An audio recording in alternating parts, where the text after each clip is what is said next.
Oke, kita mulai aja ya, biar cepat selesai. Assalamualaikum warahmatullahi wabarakatuh. Selamat malam sekali ini, jam 7. Waalaikumsalam Malam aja, warahmatullahi Pak. wabarakatuh. Ya, sampai belum sempat ganti ini tadi baru pulang. Nemenin Prof. Oh iya, saya mau ada info barusan ini, barangkali ada yang mau magang di Mahkamah Agung.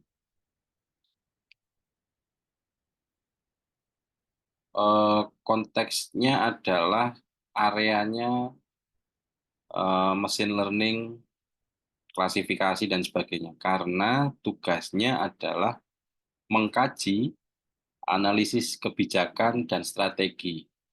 Nah, kalau ada, silakan hubungi saya. Ada beberapa yang harus diisi.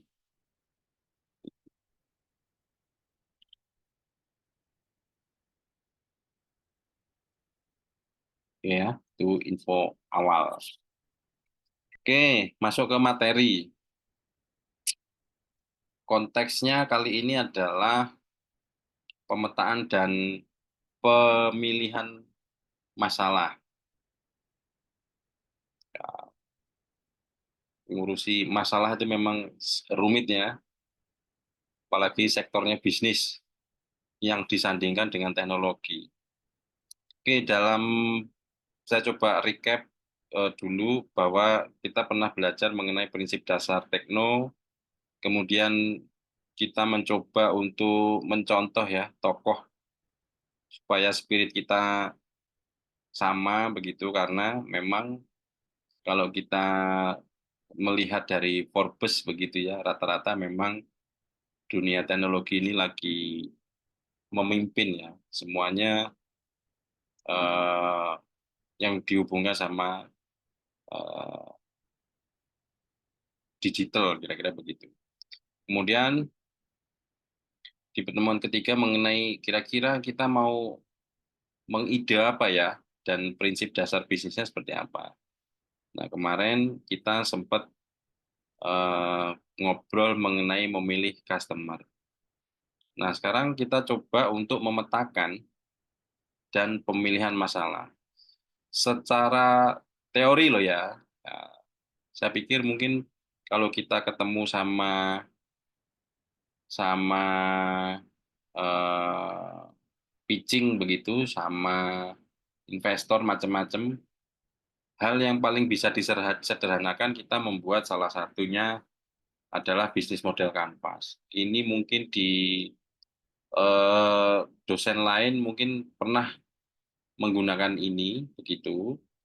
Saya nggak tahu materinya apa begitu, tapi memang konsep dasarnya ya harus ini yang paling bisa kita apa ya gunakan begitu.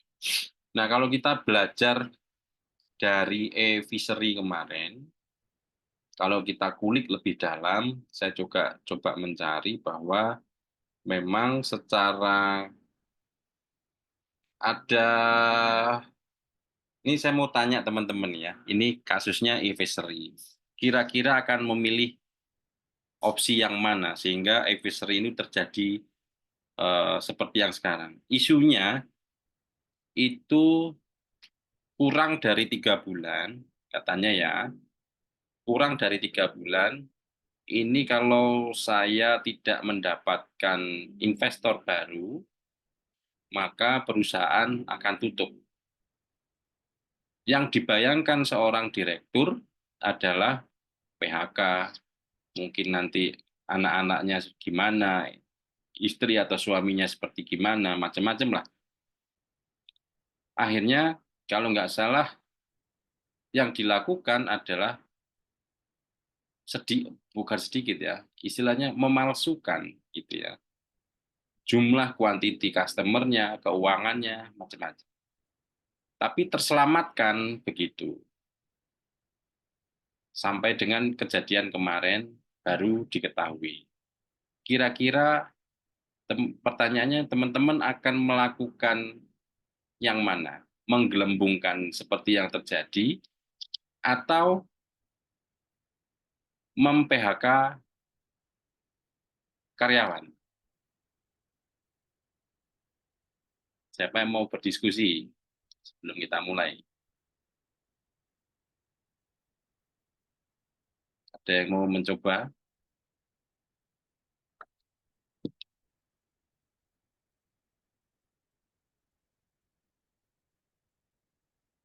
Itu ada dia di sini posisinya. Dia bermain di revenue sehingga investornya mau. Nah, investornya mau. Kalau ini nggak dilakukan, maka PHK.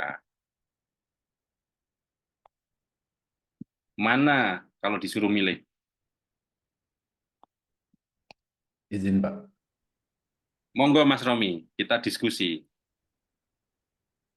Ya, saya rasa eh, kalaupun dia memperjuangkan karyawannya, tapi kan sebenarnya di satu sisi dia merugikan investor, Pak.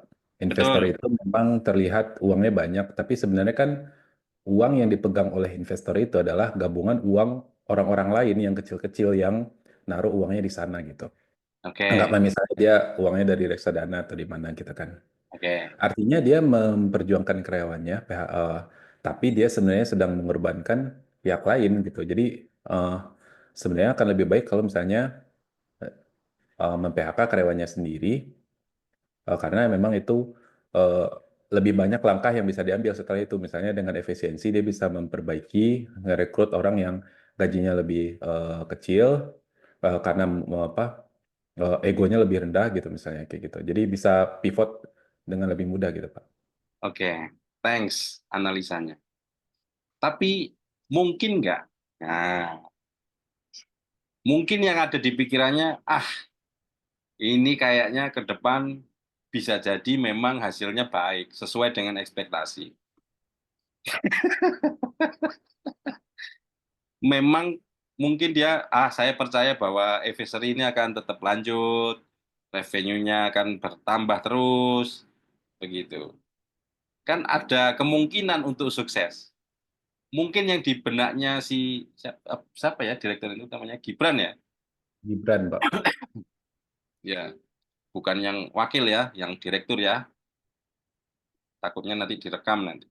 Ini direkam terus diupload, repot ini.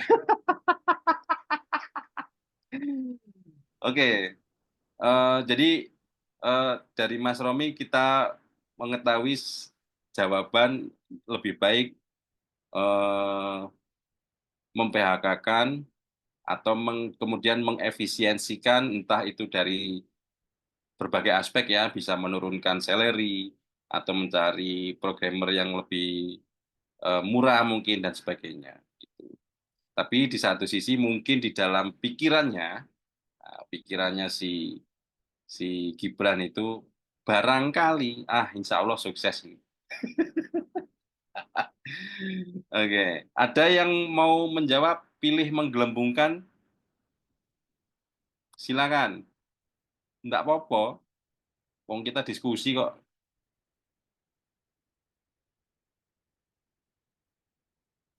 Udah mau lulus loh ini, harus bisa diskusi ini.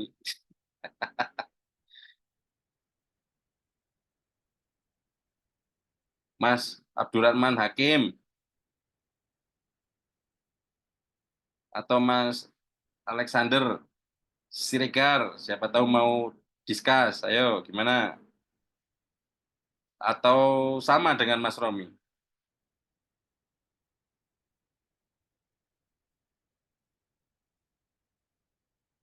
Mas Yazid nih biasanya nih komen nih. Yuk Mas Yazid. Iya, kalau misalkan itu mungkin bisa ini sih Pak, dilihat dari dua sisi ya. Kalau yang dari sisi kemanusiaan ya, sebenarnya juga bukan kemanusiaan karena emang berbohong juga bukan sesuatu yang baik kan, Pak. Cuma mungkin Betul. Ini tipis ya. iya, makanya kan kalau lihat dari apa yang sering baca di LinkedIn juga kan terkait itu kayak ya karyawan-karyawannya juga banyak di Fishery juga masih banyak orang baik kok gitu. Karena ya tahu ini kan permasalahan ini. Jadi kayak kalau dilihat dari sisi manusianya juga sebenarnya ada plus minusnya juga. Maksudnya ada hal yang salah karena pembohongan itu. Cuma bohongnya itu demi ya menyelamatkan para karyawannya kan dari sisi itunya. Cuma Hmm, ya itu jadinya salahnya karena mengorbankan investor gitu. Investor kan sebenarnya kayak pemegang dananya kan gitu, yang ngasih modalnya buat dia. Kalau misalkan oh ternyata investornya kecewa kan dia juga akhirnya nggak bisa dapet pemasukan lagi dari investornya kan. Karena investor ya, juga masukin uang ke situ ya pengennya untung gitu, bukan malah ditipu gitu kan, ya, dipermainkan seperti itu gitu. Mungkin ya, itu sih. ya. Memang si Gibran ini nggak tahu kenapa yang namanya Gibran agak unik ya. Dihadapkan dengan kondisi yang sangat sulit gitu ya. Satu sisi tadi mungkin aspek kemanusiaan, tapi kemanusiaannya juga menjadi 50-50. Kalau saya lebih mementingkan karyawan, saya kok bohongi investor. Tapi kalau saya nggak bohongi kok, saya kemanusiaannya di karyawannya juga repot begitu ya. Nah mungkin saya nggak tahu ya. Mungkin yang ada di benaknya mungkin sudah jadi, saya nggak tahu apakah itu sudah kolektif kolegial atau memang hanya si Gibran saja gitu. Tapi mungkin ya namanya risk taker ya, atau seorang pemimpin pasti sudah mempunyai, kalau saya A maka akibatnya B, kalau saya ambil C maka D. Itu pasti nggak bisa tidur itu. Nah, sehingga ya kalau kemudian nggak jujur ya salah begitu, jujur ya ajur begitu. Nah, gitu. Jadi mungkin opsi-opsinya saya nggak tahu ya, karena eh, apa ya, saya mungkin merasakan tekanan juga kalau di posisinya si Gibran begitu. Bagaimana saya mengambil langkah gitu. Apakah memang kalau kemudian dia mem-PHK atau tidak sampai, karena dunia sosmed kan ya, sehingga menurunkan kredibilitas, kemudian dia mencari investor lagi juga cukup sulit begitu.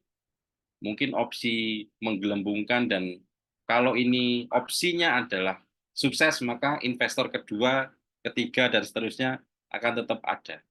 Tapi memang kenyataannya tidak seindah atau tidak segampang itu, kata Ferguson begitu ya. Tapi mungkin ini sih Pak, eh, Apa itu? jadinya tuh karena ini kan fraud ini jadinya ada efek domino buat startup yang lain sih gitu mungkin. Akhirnya kayak Ya, kepercayaan kepada startup-startup Indonesia tuh jadi makin susah gitu buat dapet investor. Mungkin karena fraud ini sih. Jadinya ibaratnya kayak jadi masalah dari satu perusahaan nih. Tapi berakibat ke satu perusahaan atau di perusahaan-perusahaan lain gitu yang punya bisnis model yang sama mungkin atau dari cara apa dari bisnisnya berjalan gitu. ya repot juga ya. Iya, karena ngelihat dari beberapa itu efeknya ternyata nggak cuma buat efisiennya doang gitu, kayak bisa Ya, mengancam startup bahkan startup kecil aja jadinya lebih susah buat dapetin investor karena takutnya yaitu ada oh di Indonesia nih banyak ini udah mah pejabatnya kayak gitu gitu ditambah udah orang-orang udah pejabatnya di begitu, mana bisnismennya begitu, nah belum jadi lagi kayak ormasnya juga tambah begitu. makanya jadinya ya itu efeknya jadinya nggak cuma buat efisiensi doang gitu lebih ke yang perusahaan-perusahaan lain gitu yang startup-startup lain gitu sih Pak.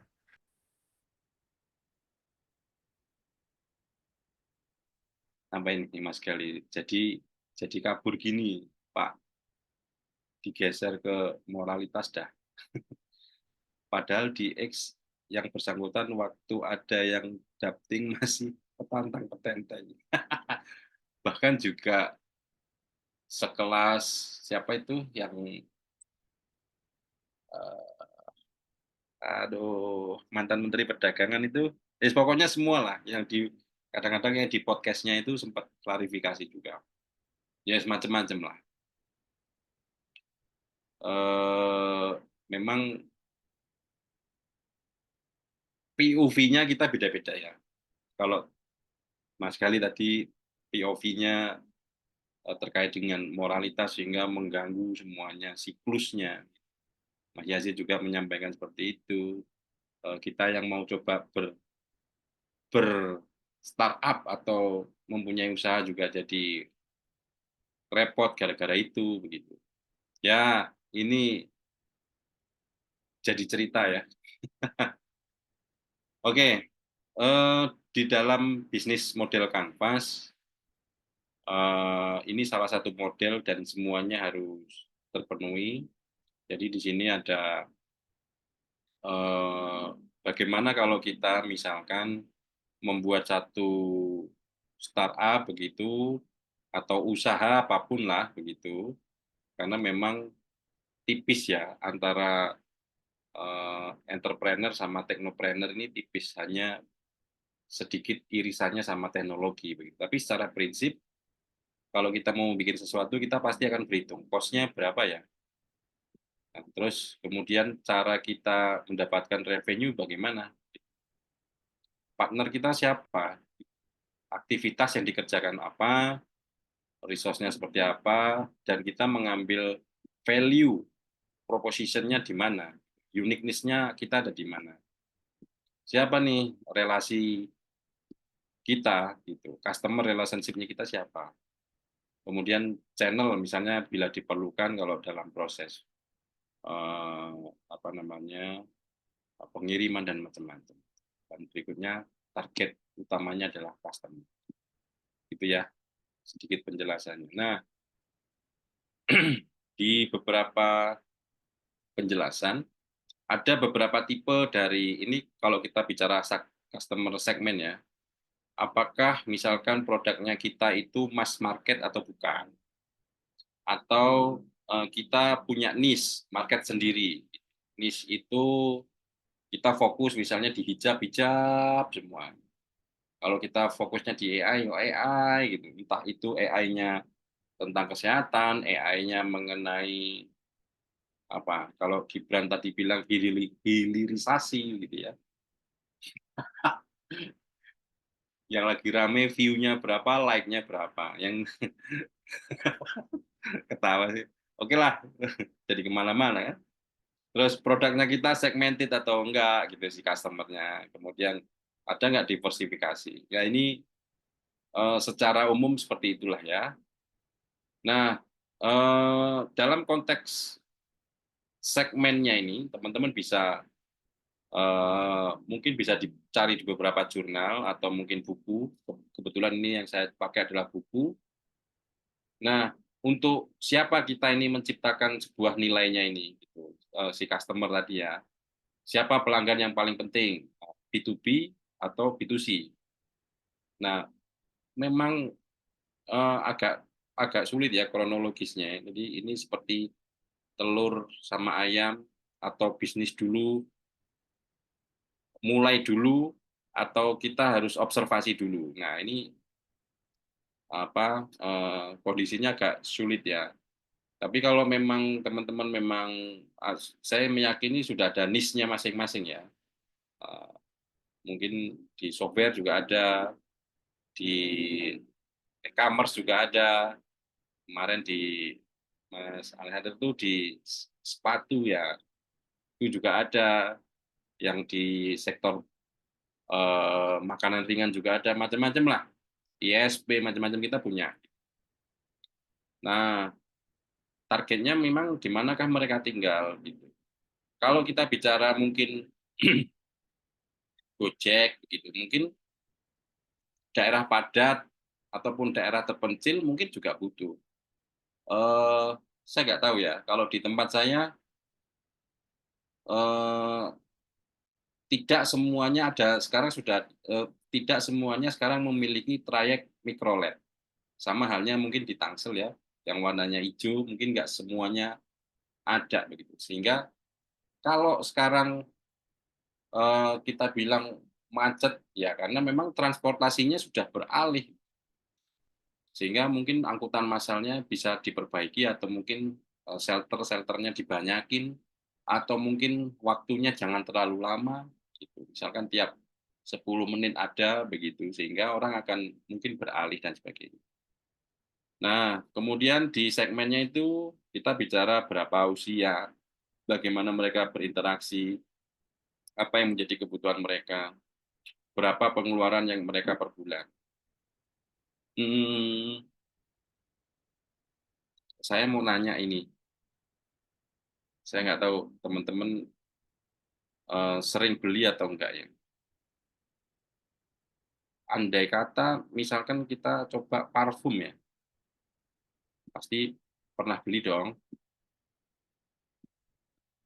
Ada yang belum pernah beli parfum? Pasti belilah. Oke, menurut teman-teman, nah saya coba dulu nih, kita bicara segmented atau apa yang menjadi kebutuhan mereka. Karena mungkin parfum bagi kita hampir seperti makan ya. Kita pergi pagi mungkin pakai, yang untuk kerja kita mau mungkin indikatornya yang bukan alkohol misalnya. Karena nanti siangnya untuk eh, sholat dan sebagainya. Pertanyaannya, hmm, mungkin kita bisa apa ya? Kalau kita makanan mungkin tes gitu ya. Tapi saya mau coba dari sisi eh, kalau berapa usia berarti mungkin parfum hampir semuanya pakai minimal entah itu apa roll on begitu, apapun mereknya begitu. Nah, kita lihat nih untuk kelas pelajar misalnya. Kalau harganya kan mungkin di TikTok pernah lihat ya atau di IG lah atau di Facebook. Ada yang misalnya 50.000 dapat 4 atau 300.000 dapat 1. Ada yang pernah, pertanyaan saya, ada yang pernah beli 50 ribuan itu? Atau kalau teman-teman suruh milih, pilih yang mana?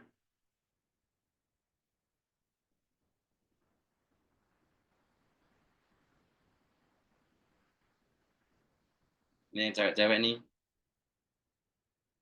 Mbak Rafifah, Manda, siapa lagi nih?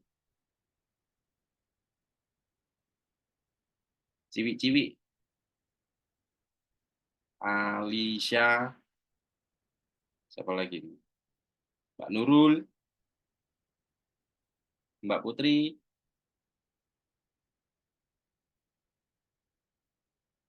nggak, nggak apa namanya, nggak ada yang mau jawab.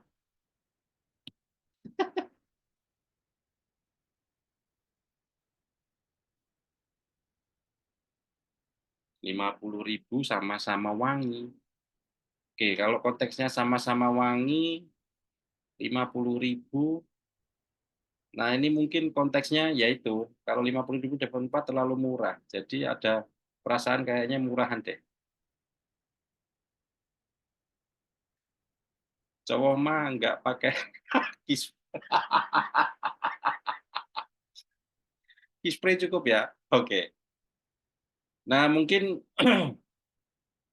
eh, kalau mungkin ya, saya eh, bertindak mencoba untuk mengubah mindsetnya ya. Jadi gini, saya oke, tapi terlepas dari itu misalnya gini, kalau 50.000 ini mungkin mempunyai quality yang bagus, mungkin orang terkait dengan kayaknya murahan deh, atau mungkin nggak wajar deh. Tapi kalau misalkan 50.000 ini mungkin dengan teknologi apapun begitu ya, cepat habis ya. Masa diminum? Ya enggak lah, cepat habis ya. Karena 50.000 dapat 4, masih ada banyak. Ya, tapi pengalaman mungkin 50.000 kurang oke. Entah itu waktunya ya, kita misalnya beraktivitas 8 jam, dia mungkin 2, 3, 4 jam udah hilang. Ya, mungkin ada perasaan seperti itu. Nah, ini soal soal mindset, guys. Ada lagi misalkan begini. Eh, saya pernah baca cerita begini. Eh, ini ini bukan kuis ya. Saya coba ngasih tebak-tebakan sih. Ini ada rumah gitu ya. Rumah seharga 1 miliar. Udah ditawar-tawarin, nggak laku-laku. Gimana caranya supaya laku? Nah, dah kita aja yuk.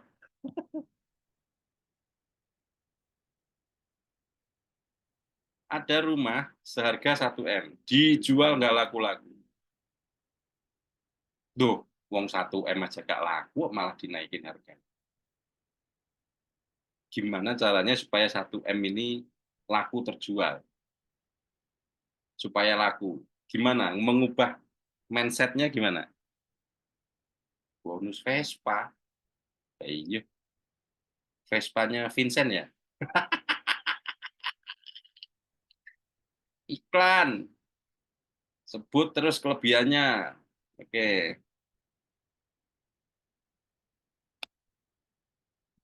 Di Malang iklannya begitu, Pak. Ya. Oke. Mungkin rumahnya bisa direnov dulu biar bagus. Ya. Ini mindset-nya begini. Ternyata yang punya rumah ini bikin sayembara, guys. Sayembara. Oke, sayembara. Sayembaranya beli kupon seharga 10.000.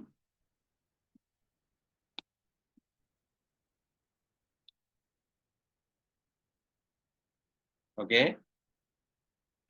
Beli kupon seharga 10.000, nanti dia yang ngocok akan mendapatkan rumah. Ternyata dari jualan dia beli kupon ini, iya, dia mendapatkan 3 M, guys.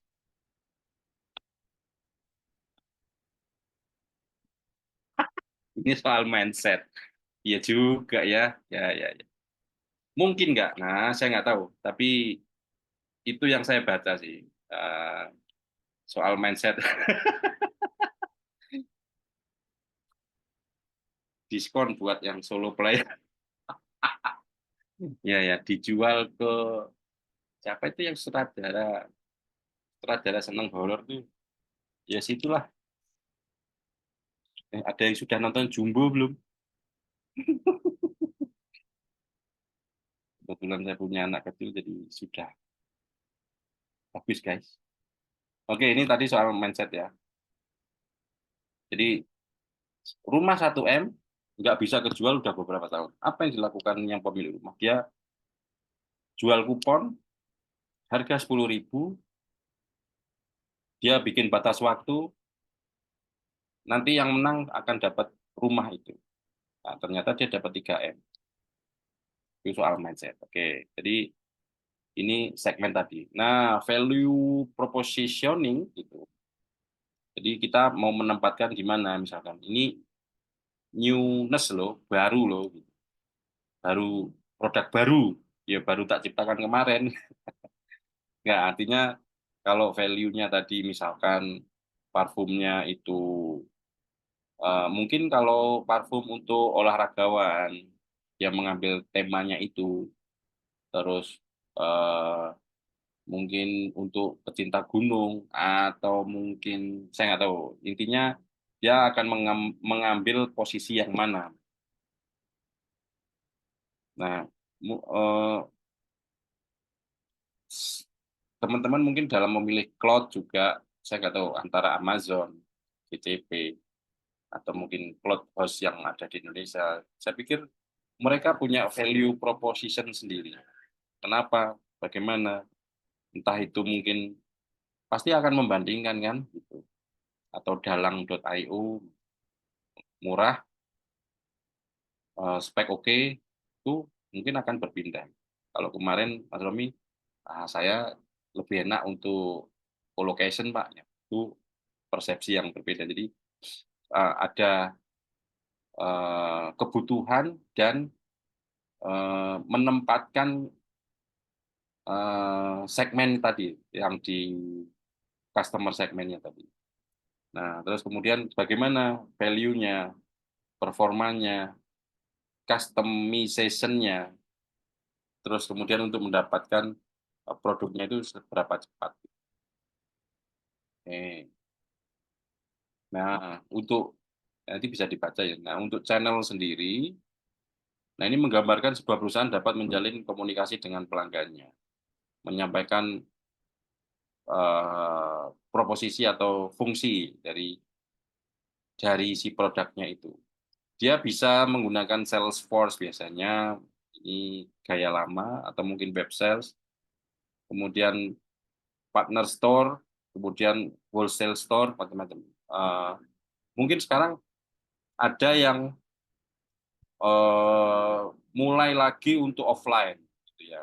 Kemarin sempat mungkin perpindahan ya, semua online karena COVID, dan sekarang bisnisnya sudah berubah.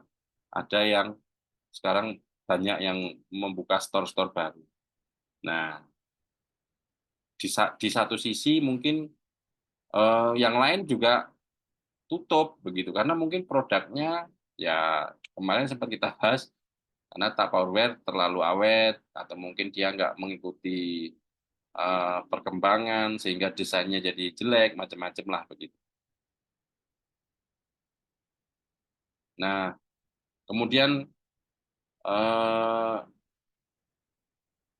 dalam hubungannya dengan pelanggan hendaknya dibangun sesuai dengan beberapa ya. Kalau di sini contohnya adalah customer relationship, ada 6 tipe, ada personal assistant, ada dedicated personal assistant, ada self-service, automate service, community atau co-creation, atau itu membangun sebuah hubungan. Kalau kalau saya di TTS menggunakan customer relationship itu salah satunya mungkin membantu mahasiswa ya berkomunikasi dengan mungkin beberapa dosen atau staf keuangan atau keakademikan yang mungkin sulit atau mungkin lagi sibuk macam-macam, saya juga kurang paham. Nah, bagaimana saya mencoba menjadi personal asistennya teman-teman. Nah, jadi supaya eh, apa ya hubungan itu tetap baik lah. Kemudian ada revenue stream, arus pendapatan. Kalau transaction revenue-nya mungkin saya meyakini kalau tadi kasusnya advisory mungkin saya nggak tahu ya. Harusnya saya sebagai investor melihat transaksinya itu mungkin dari apakah memang sejauh itu sampai eh, rekening koran pun sampai di misalkan ya rekening koran pun sampai di manipulit saya juga nggak tahu. Tapi kalau kita lihat dari transaction revenue ya kita pasti basicnya keuangan ya. Nah terus kemudian recurring revenue bagaimana transaksi yang diperoleh dari pembayarannya masih berkelanjutan. Contohnya misalnya eh, gini, teman-teman lebih nyaman beli pulsa di mobile banking atau menggunakan aplikasi lain. Ini Tokped, Pak. terkait ini terkait recurring ya. Kenapa? Ada promo, Pak. Promo ya. Oke. Kalau mungkin saya nggak di area itu ya. Ya, mungkin apa namanya kalau di Tokped em, kayak bisa langsung nyimpen nomor HP-nya nggak perlu input lagi gitu. Walaupun sebenarnya agak nggak enaknya pakai Tokped, biaya adminnya double soalnya kadang ya. kecuali kalau misalkan kalau Tokped pakai apa yang apa Gojek itu apa GoPay itu biaya adminnya nggak ada. Cuman untuk Messi GoPay-nya kan juga sama aja ada biaya adminnya kan. Hmm, Sama ya paling yang tertarik cuman karena promo doang sih Pak. promo ya. Iya. Kalau saya, kalau saya ya mungkin karena kita beda generasi ya.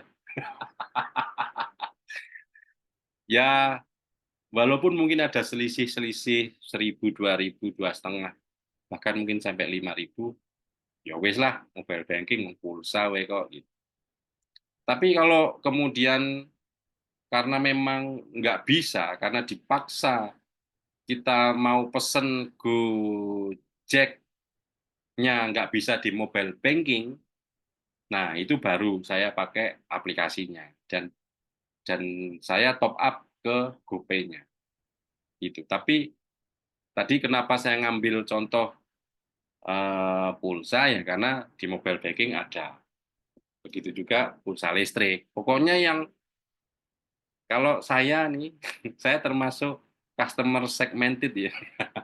Kalau sudah di mobile itu ada, ya wes lah. Tapi mungkin apa ya? Ya karena eh, males berpindah-pindah sih kalau kalau saya ya. Tapi mungkin teman-teman yang lain karena memang lebih murah, banyak promonya gitu. Terlepas dari itulah. Nah, sehingga konteksnya dalam revenue stream ini eh, recurring revenue-nya ini gimana gitu. Ada nggak teman-teman ini yang eh, sebenar eh, ada nggak teman-teman yang beli akun Netflix?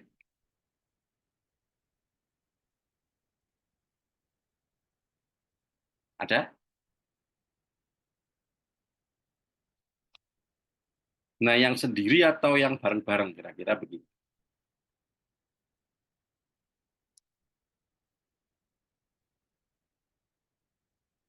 Nah, yang sharing. Tapi memang ya kembali ke kebutuhannya. Saya pernah pakai yang sharing, kadang-kadang mati sendiri, akunnya, emailnya berubah, bukan emailnya, passwordnya yang berubah. Beli di Shopee Pak harian, gimana? Nek pengen nonton baru beli ya.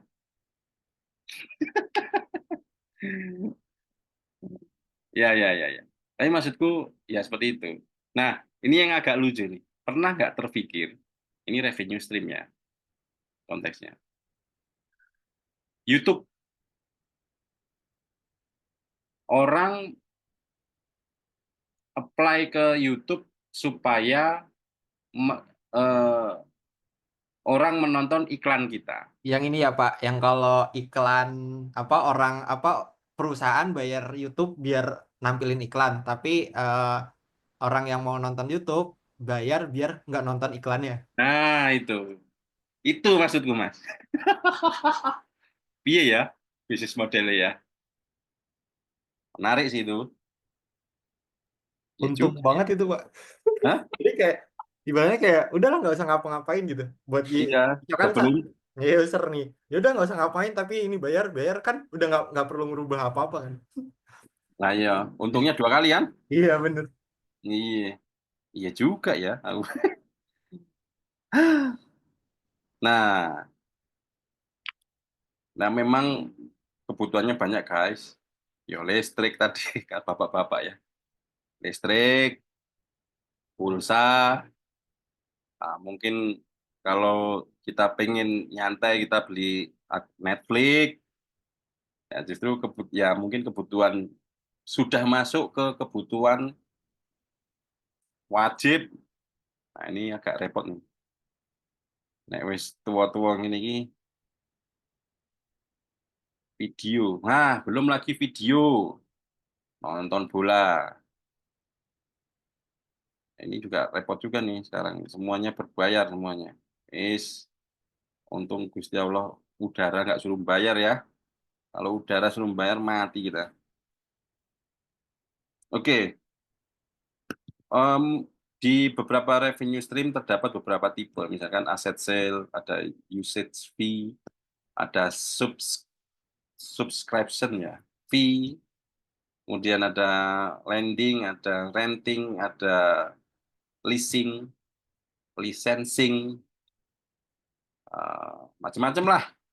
Nah, itu tujuannya seperti itu. Kalau Spotify ada yang berlangganan nggak?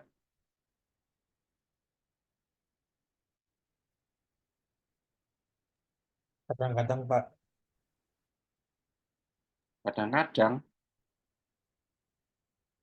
iya, kadang beli, kadang enggak gitu. oh, Kadang nyobain yang seminggu. iya ya.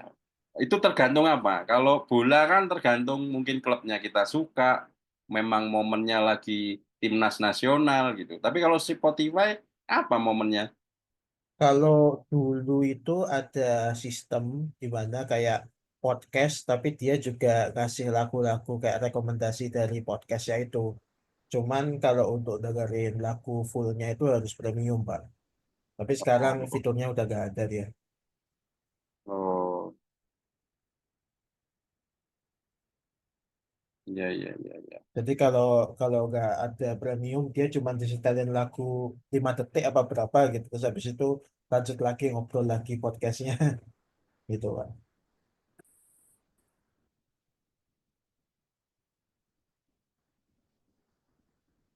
Oke, paket high-res kalau nggak salah. Kualitas suara yang lebih tinggi juga ada. Ya, high res. Oke. Eh, oke lah. Mungkin bagi kaum yang mendang-mending gitu ya. Nah, mungkin ada yang membacakan. Halo, convert YouTube jadi MP3 atau mungkin nyari di Spotify gimana caranya bisa download macam-macam lah caranya. Hack sana, hack sinilah pokoknya. Ya itulah kaum mendang-mending. Oke. Nah, kemudian ada beberapa pertanyaan yang dapat membantu kita untuk revenue stream. Untuk value-nya apa pelanggan kita mau membayar. Kalau mungkin karena tiap bulan kita pakai, ya boleh. Kadang-kadang kalau saya, bapak-bapak begini, sering misalnya bapak misalkan 5 kali cuci mobil atau motor, eh, nanti yang keenamnya gratis ya Pak. Nah, itu mungkin bisa, nah mungkin bagus lah kira-kira. Nah, dengan kita bisa mungkin Netflix tadi kenapa ya? Karena mungkin filmnya oke lah, nggak terlalu jauh gitu ya. Kadang-kadang yang lama-lama belum sempat kita tonton. Tadi yang video.com ya mungkin kan ada momen-momen tertentu. Nah, kemudian untuk apa mereka tadi membayar sudah jawab. Kemudian mereka, bagaimana mereka saat ini membayar. Semacam-macam lah. Bagaimana mereka lebih suka dalam membayar. Seberapa banyak setiap revenue stream berkontribusi terhadap pendapatan keseluruhan. Nah, ini juga kalau ada card membernya, yang benar, good, hebat Ada juga. Pak, tapi dia nggak kayak card member. Kayak kan kalau misalnya mainan bocil tuh yang di mall kan ada card member ya Pak. Kalau dia kayak kupon. Jadi ngumpulin 20 kupon, nah itu. Hmm,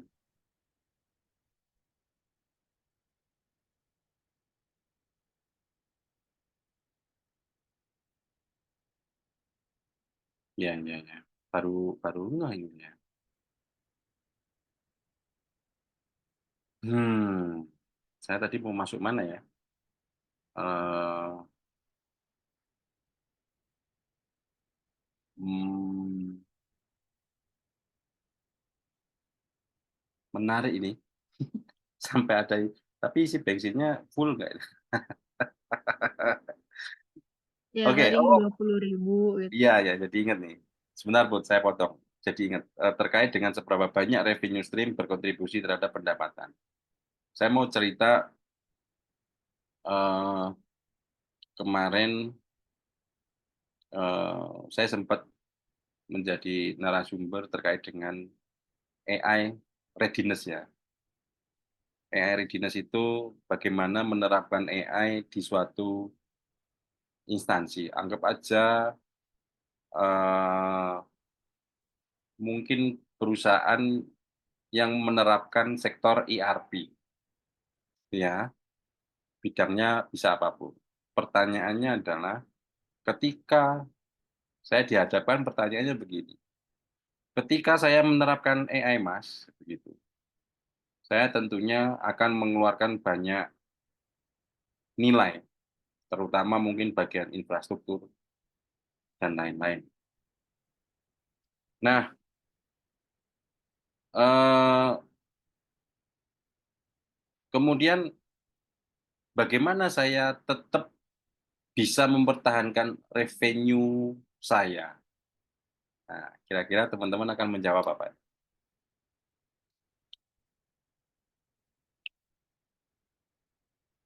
Ketika ada perusahaan mau menerapkan AI, ketika dihadapkan saya harus membeli banyak, misalnya infrastruktur ataupun apapun lah bentuknya.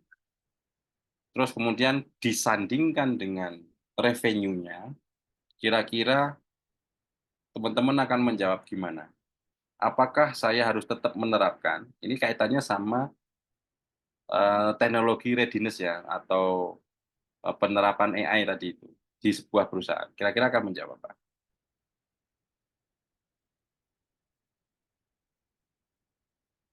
Karena eh, kemarin hasil identifikasi saya, yang jelas infrastruktur. Kemudian tidak semua bagian, kalau ERP kan banyak ya, mungkin tidak semua bagian ya. Entah itu mungkin keuangannya, nggak usah jauh-jauh lah, mungkin IT-nya sendiri, keuangan, HRD, logistik, dan lain-lain itu mungkin tidak semuanya paham mengenai AI itu. Yang berikutnya, tentunya selain infrastruktur tadi, ya kita mengenalkan mungkin co-creation tadi ya, melibatkan sejak awal. Bagaimana nantinya AI itu diperlakukan di sebuah perusahaan itu. Sehingga kalau dijawab disandingkan dengan revenue, maka saya akan jawab, Pak, sekarang Bapak bisa lebih mengetahui mungkin ya, selama ini Bapak hanya dihadapkan atas dashboard lah, misalnya begitu. Pertanyaan sederhananya, Bapak pernah nggak terfikir misalkan untuk misalkan mungkin payroll-nya bisa otomatis, cuti bisa langsung dijawab otomatis, mungkin eh, secara stok barang bisa diprediksi, mungkin dalam pengelolaan misalkan bahan bakar bisa diefisiensi, mungkin dalam konteks pengiriman adakah eh, apa namanya waktu yang terbuang banyak dan sebagainya. Sehingga kalau itu diukur dengan Bapak misalkan eh, menjalankan proses AI ini secara produktivitas meningkat. Eh, Nanti akan bisa diukur itemnya ya, tadi yang saya sampaikan. Nah, sehingga dari situ Bapak akan melihat nih, apakah efektif atau enggak. Ya, oh gitu ya Mas ya. Kira-kira begitulah jawaban saya ya. Jadi mumpung tadi ingat ya. Nah, kemudian saya lanjut ke key resources. Dalam key resources ini merupakan aset yang sangat penting yang diperlukan agar bisnis dapat berjalan dengan baik. Setiap model bisnis membutuhkan sumber daya yang dikategorikan menjadi 4 tipe. Asetnya, intelektualnya, orangnya, itu ada human resource-nya, kemudian ada financial resource. Nah, ini mungkin bersandingan ya. Tadi kalau misalkan kita mau menerapkan AI, apakah semuanya ini terdampak? Iya. Makanya untuk sebetulnya biasanya kan kalau ini tentunya gesekannya tinggi ya. Wah, berarti nanti saya digantiin dong. Jadi co-creation-nya harus dari awal ya, dilibatkan sejak awalnya itu eh, apa namanya eh, eh, apa supaya nggak ada gesekan lah gitu ketika diterapkan. Jadi ini bisa menjadi aset yang sangat penting. Jadi secara tidak langsung proses transformasi digital di sektor-sektor yang mungkin bisa di mana saja itu sudah mulai digitalisasi. Nah, beberapa pertanyaan, apakah sumber daya yang diperlukan untuk memenuhi value, macam-macam dan sebagainya. Kemudian ada key activities, yang merupakan yang menggambarkan aktivitas penting yang dilakukan oleh perusahaan agar bisnis yang dilakukan dapat bekerja dengan baik. Dikategorikan menjadi 3 tipe. Production-nya, pemecahan masalah aktivitas yang berhubungan dengan masalah yang timbul, macam-macam, kemudian platform atau network-nya. Ini kuncinya ya. Bisa jadi nanti ada tambahan macam-macam. Ini model ini bisa diadopsi dimanapun. Beberapa pertanyaan, apakah aktivitas kunci yang diperlukan untuk value proposition-nya ada apa enggak? Macam-macam ya. Kemudian ada key partner. Nah, partner ini sopo gitu. Dalam mengurangi resiko dan memiliki daya saing, terdapat tiga key partner. Ada optimize and economy of scale, ada reduction of risk and uncertainty, ada acquisition of particular resource and activity. Macam-macam lah. Nanti teman-teman bisa membacanya sendiri. Nah, secara singkat, key partner itu ya pertanyaannya siapa partnernya kita, siapa suppliernya kita, mana key resources yang diperoleh dari mitra, mana key activities yang diperoleh dari mitra. Saya yakin mungkin yang bergerak, yang sudah mungkin yang ada hubungannya sama F&B ya, mungkin ya, itu pasti bersentuhan dengan ini. Siapa partner kita, gitu. Pasti ada. Makanan tentunya, atau yang lain, bahkan mungkin yang hubungannya sama SDM,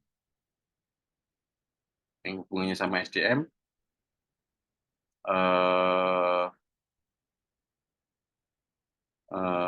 mungkin key resources-nya sama SMK mana. Nah, kemudian ada cost structure. Cost structure menggambarkan semua biaya. Ada yang fixed cost, ada yang satunya temannya fixed cost apa? Saya kok lupa ya. Variable cost, Pak. Variable cost. Fixed cost itu yang sifatnya mungkin yang tiap bulan ya, yang sudah pasti, misalnya meja, kursi, laptop, misalnya. Itu fixed cost. Listrik, atau mungkin variabel ya, saya lupa ya. Nah, itu harus dihitung. Nah, ini beberapa, ini gambar masih Skype ya, tapi nggak apa-apa lah. Ada yang masih pakai Skype? Kayaknya udah enggak ya. Udah kemana Skype itu? Bukannya udah tutup, Pak. Udah Saya nggak tahu. digabung kayaknya Jadi apa? jadi Teams. Kayaknya gabung sama Teams sih kalau nggak salah ya. Microsoft Teams.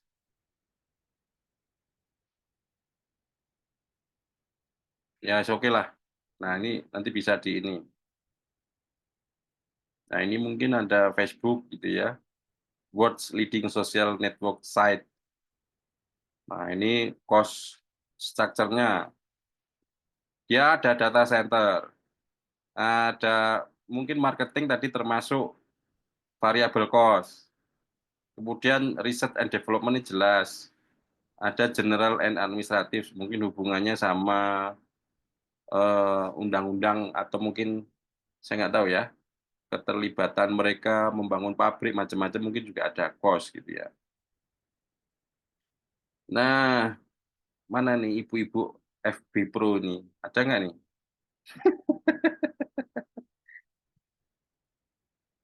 Biasanya ibu-ibu di rumah ini ada ibu-ibu FB Pro nih. Oke, partnernya dia ada konten partner, ada TV show, ada movie, musik, macam-macam lah. Ini mungkin garapan awal ya. Sekarang udah banyak sekali. Kemudian dia key activities-nya ada platform development, ada data center operation management. Key resources-nya ada Facebook platform, ada teknologi infrastruktur, value proposition-nya connect with your friends, discover and learn, express yourself. Kalau kita lihat LinkedIn, mungkin value proposition-nya dia yang behavior-nya sama ya. Atau mungkin kalau ini kan friend, kenal nggak kenal yo wes gitu. Tapi mungkin kalau yang di LinkedIn, value proposition-nya dia sesama pekerja IT gitu. Jadi mungkin friend-friend-nya kita ya, kalau nggak mahasiswa ya dosen ya praktisi gitu, sama gitu. Nah, kemudian ada relations-nya ada same site, network effect, ada cross site, network effect, macam-macam lah. Channelnya dia ada website, mobile apps, ada ads-nya juga, ada Facebook page-nya juga, ada developer tools and API. Ya. Kemudian customer segmennya, nah ini internet user, ada advertiser, and marketers, and developer. Ya ini contoh-contoh lah. Mungkin teman-teman kalau misalnya bawang goreng, cost structure-nya apa? Listrik misalnya, atau gas, ya terserah. Bahan baku, revenue stream-nya gimana? Monggo lah dihitung nanti.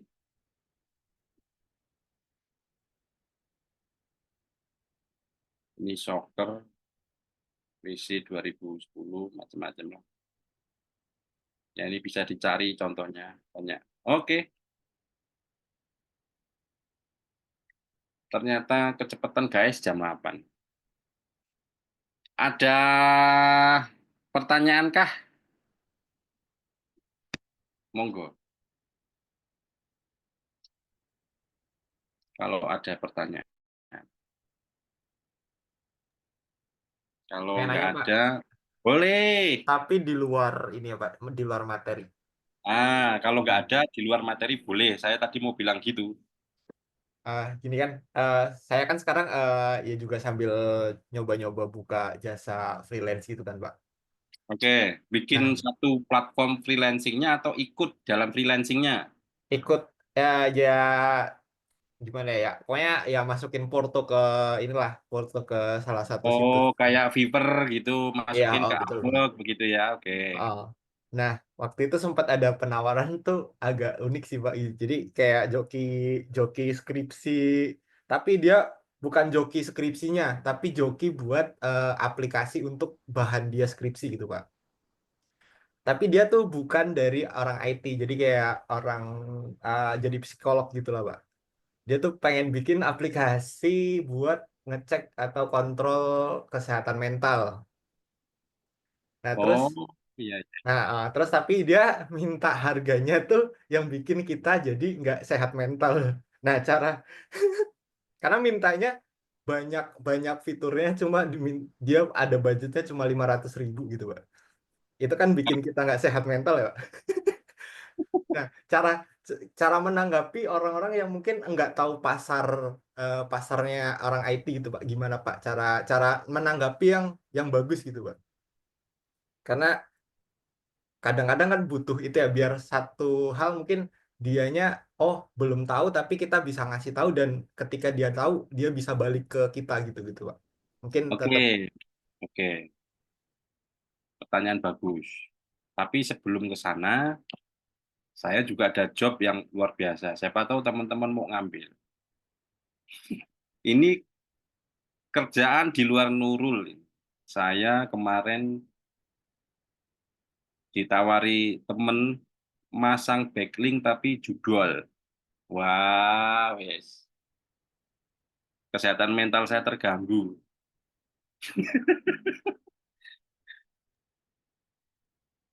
Nah, ini bukan nobnya, Mas. Nominalnya berapapun dibayar, coba. Wah, ini tergantung iman sih itu Pak. iya.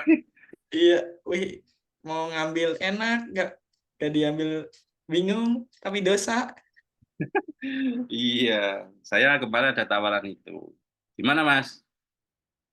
Ah, saya coba cari orangnya dulu kalau ada yang mau. Gitu. Kalau saya enggak, tapi dia mintanya bukan website Indonesia ya, website luar. Oke, menjawab tadi eh, gini, Mas. Ada dua POV ya, ada dua POV yang harus saya jelaskan. POV yang mungkin orang ngerti, menghargai, sama POV yang tidak mengerti. Nah, kalau yang tidak mengerti, walaupun itu kita poles, kita cangkok sana sini dan sebagainya, tetap menurut dia itu sesuatu yang mahal. Oke. Nah, tapi kita akan mencoba kepada yang mencoba untuk mengerti. Ini nek versi saya. Caranya begini, kita di dalam eh, kalau ini based on pengalaman ya, kita di dalam proses penawaran jasa, ini bukan sistem aja ya, mungkin infrastruktur juga, lain-lain ya. Ini kalau saya, kita itu punya rate pertama bisa pakai MC Kelly, yang kedua bisa pakai Inkindo, yang ketiga bisa pakai bill rate-nya Kementerian Keuangan. Oke? Nah, sekarang pertanyaan sederhananya, ketika kita membreakdown menu-menunya, oke, menu A akan selesai berapa hari? Menu B akan selesai berapa hari? Setelah semuanya ketemu, oke, harga yang tadi, Mas, harga yang tadi, kalau itu memang dalam bentuk hari, kemudian itu dikalikan aja. Terus kalau misalnya itu ukurannya adalah bulan, misalnya nih, misalnya harga bill rate kita itu misalkan 10 juta, misalkan. Nah, kalau itu kemudian dalam konteks 1 bulan, ya wis berarti memang 10 juta. Tapi kalau kemudian sederhananya adalah, itu ada hitungannya sih, misalnya 10 juta per 11,1 dikali berapa gitu, saya lupa. Itu nanti misalnya dapat nih sehari 500.000. Kalau kita selesai dalam kurun waktu 10 hari, ya berarti harusnya sih berapa tadi ya? 500.000, 5 juta. Ya, 5 juta. Misal ini. Jadi cara menyederhanakannya seperti itu, Mas. Nah, tapi kalau bagaimana kalau kita menghitung sebuah, ya misalnya kenapa sistem informasi misalkan Cortex, sistem informasi rumah sakit, macam-macam. Saya yakin kalau misalnya itu di breakdown, didetailkan WBS-nya ya, work breakdown structure-nya, ya saya yakin nilainya mungkin nggak akan segitu. Jadi bagaimana cara saya menjelaskannya, Mas, gitu, atau Pak, gitu. Langkah pertama saya, kita pakai satu metode, kita punya guideline, biasanya yang bisa diterima adalah Inkindo. Oke. Nah, setelah Inkindo dapat, rate-nya berapa? Baru nanti dipotong per hari berdasarkan menu yang sampai take. Kalau Mas Romi gimana? Cara menjawabnya gimana, Mas Romi? Pernah? Ya, izin Pak. Ya. Ya, kalau saya pertama memang sebisa mungkin kita tidak menolak proyek secara langsung ya Pak. Karena ketika misalnya itu tidak cocok dengan rate kita, mungkin cocok dengan rate teman-teman gitu. Jadi kalau pertama kalau memang rate-nya terlalu jauh, kasih teman-teman dulu gitu. Hmm. Nah, kemudian kalau misalnya pertimbangannya itu adalah bisa diedukasi, maka dilemparnya bukan ke teman-teman, tapi kita kasih lihat referensi harga pasar aplikasi serupa misalnya di internet gitu. Biasanya selalu ada kalau misalnya ada yang minta bikinin eh, Survei aplikasi. harga pasar, begitu ya. Iya, survei harga pasar yang liatin ini aplikasi pos untuk bengkel gitu. Ini harga pasar segini gitu. Jadi kita edukasi dulu, kalau tetap nggak bisa ya kasih temen gitu. Kayak gitu sih Pak biasanya. Tapi kalau tolak biasanya ada aja pasti yang mau Pak. Misalnya untuk belajar atau untuk apa. Ya setelah dikasih ke teman kita nggak ikut-ikut lagi. Kalau ternyata kualitasnya kok jelek lah, jangan salahin saya kan budgetnya gitu kan. Salah yang bikin juga gitu kan. Saya nggak ikut-ikut gitu Pak. Oke, 500.000 cuma dapat halaman loginnya aja. Iya, biasanya Flash paling screen doang itu akhir, Pak. betul. Paling Flash akhir screen itu 3 detik. biasanya kalau udah nggak ada yang mau juga teman-teman, saya kasih ke Fiverr Pak. Ini ada website namanya Fiverr. Taruh sini aja nih, banyak yang murah-murah nih. Nah, ntar pasti dia nggak dapat sendiri tuh. Iya, iya, iya, iya. Ya, Mm-mm. begitulah kondisinya. Sekarang lagi turun banget Pak harga ininya. Kayak kasih mahal dikit langsung kabur biasanya. Ya, betul Mas. Makanya kalau ya itu tadi segmennya ya. Jadi kita coba pivot segmennya. Kalau memang nggak dapet ya, ya mungkin kalau dapet ya rezeki nih Mas gitu Mas Yazi. Tapi kalau nggak dapet, ya mungkin kalaupun dapat besar, mungkin ya sunat dan juga besar juga. Apalagi kalau di daerah ya, daerah misalnya daerah Pesawaran atau daerah Plengsewu ya sulit juga. Angel tuh Pak Angel. Nah, iya, misalnya Ngalamin cewek soalnya. bikin website sekolah begitu. Ya mungkin kalau website simpel-simpel lah ya, oke lah ya gitu. Pakai pakai pakai WordPress ya oke lah gitu. Klik-klik. Ya oke. Thank you Mas. Ada yang lain mungkin? Boleh seputar topik tadi, bisnis kanvas atau yang lain. Skripsinya udah sampai mana? Ini Tugas sambil akhir. nyicil, Pak. Ya, sudah telat ya. Kelemahan kita orang-orang teknis adalah menulis. Betul Pak, seneng bikin projectnya aja. Habis Iya, bikin project bingung. dokumentasi.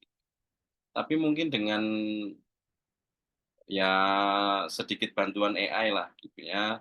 Saya ingin membuat latar belakang masalah. Yang penting promnya jelas ya. Saya adalah mahasiswa informatika yang sedang mengerjakan tugas akhir. Saya akan mengerjakan tema mengenai pengaruh apa terhadap apa. Coba buatkan 20 lembar. Nah, ngono kuwi wis penak wi. 20 lembar beserta referensinya itu dan tunjukkan gap analisisnya. Wes jelas sih cetok. Nah, nanti tinggal ditulis ulang, rewrite ulang. Boleh pakai Quillbot, boleh pakai Humanize, boleh. Banyak toolsnya, Bro. tinggal trikinya kita aja. Kita kasih bocoran. Oke.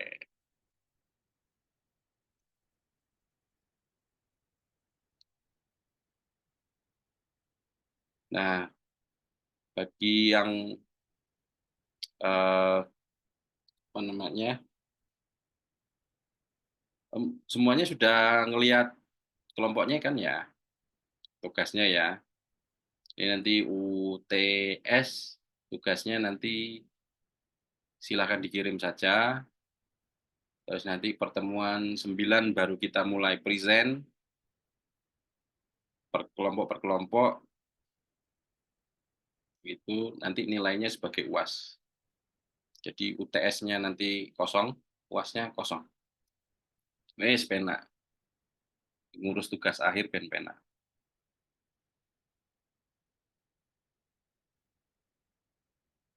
Ada lagi? Ini nggak ada. Mungkin saya cukupkan istirahat. Saya juga tadi belum sampai sempat ganti baju nih guys. Misi Pak. Ya, Pak, yang tugas kemarin presentasi buat bisnis, aku kirim lewat tele Pak. ya, wis tak waca Mas. Oke, makasih Pak ya. Ya.